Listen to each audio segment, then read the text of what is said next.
There's no feeling more discouraging than starting over, and that's what you're about to experience if you keep playing this game. It's going to be deeply frustrating.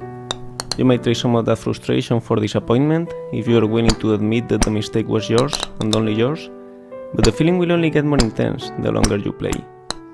You're going to want to quit playing, and every time you don't, every time you find the strength to keep going, you will only be setting yourself up for a bigger fall. And if you manage to get to the top, will that make you feel good? Will you feel that it's all being worth it? I think you will.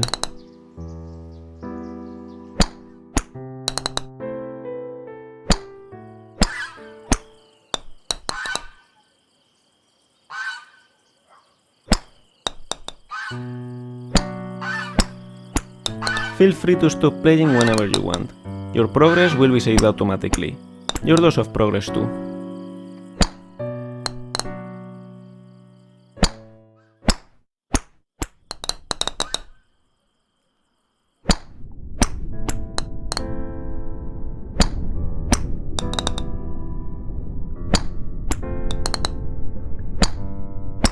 This game is a different take on a game that came out in 2017 titled Getting Over It with Bennett Foddy. The author of that game, Bennett Foddy, was an Australian designer known at the time as the father of intentionally bad controls. Weird, unresponsive, and hard to understand, intentionally bad controls are bad in the sense that they are suboptimal for the task at hand, making a challenging and infuriating experience of what otherwise could well be a walk in the park. And yet, they often make for amusing games. In Getting Over It, your task is simply to climb up a mountain, but dragging yourself with a hammer while sitting inside a cauldron.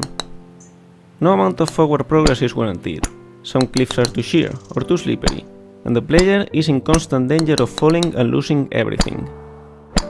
I watched a video of Bennett Foddy playing his own game, and it was interesting to see how erratically he approached his own challenges. He knew it was possible to overcome them, and he knew the movements he needed to execute, so he will make an attempt, but he will fail, without a clear reason why.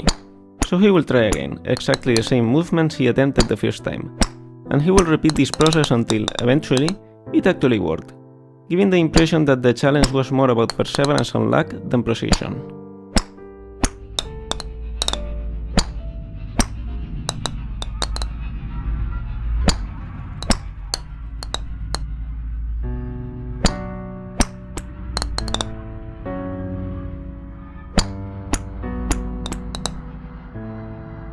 In Getting Over It, Bennett Foddy claims that frustration is essential to the act of climbing, but I disagree.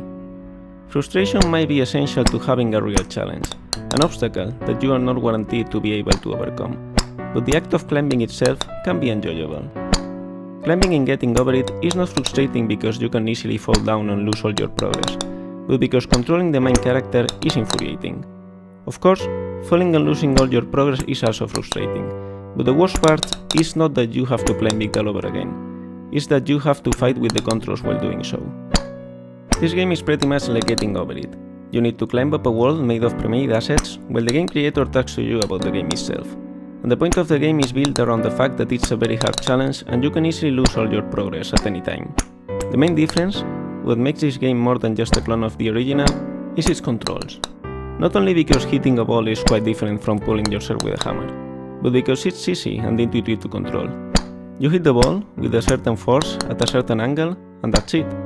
The difficulty lies in calculating what force and what angle you should apply to the ball.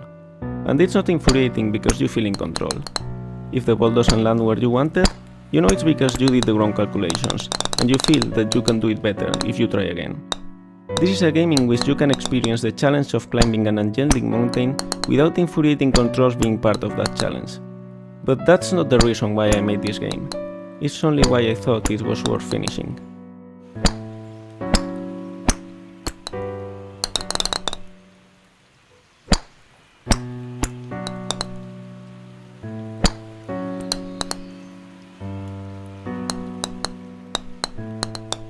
So, why did I make this game?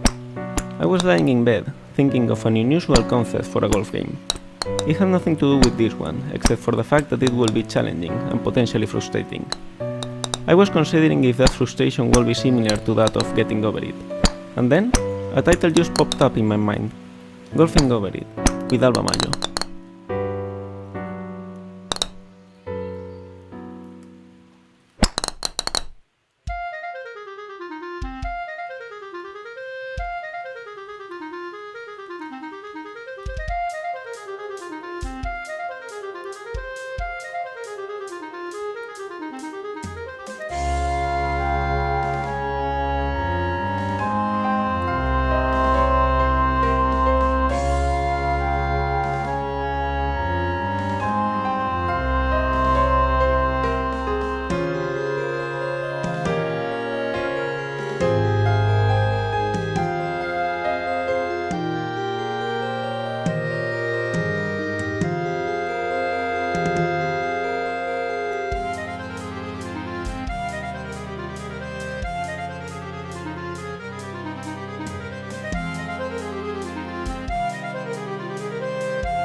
Fearless.